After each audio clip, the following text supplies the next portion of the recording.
Alexandra Schlenk, d'abord un tel test à une telle échelle, c'est extrêmement rare. Il s'agit de prélever donc de la salive, hein, Alexandra? Tout à fait, de la salive dans la bouche de chaque personne. De chaque personne. Et puis, ces tests sont envoyés à un laboratoire. Complètement, qui va en extraire l'ADN et établir l'empreinte génétique de chaque prélèvement salivaire. Voilà. Comme on va comparer, si j'ai bien compris, on va comparer cette empreinte génétique au profil génétique masculin inconnu isolé sur les vêtements de l'adolescente victime. Tout à fait.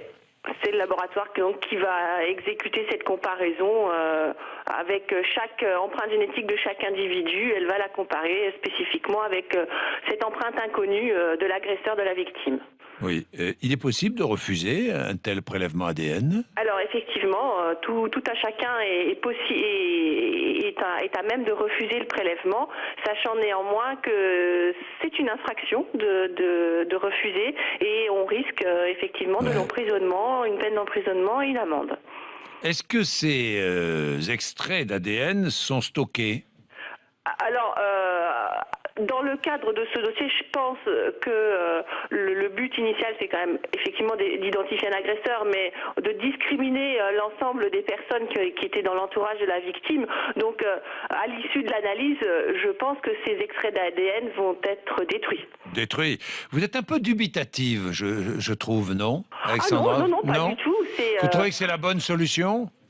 Alors après, je ne connais pas le cadre de l'enquête et les spécificités de l'enquête. Si je suppose quand même que des éléments d'enquête ont fait que c'était une des façons de faire les plus adaptées pour essayer d'identifier l'agresseur.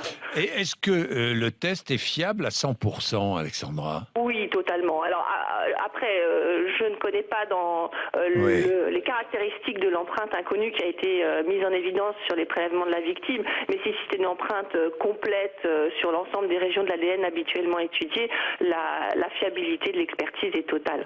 Et le coût, la procureure parle de 5 000 €?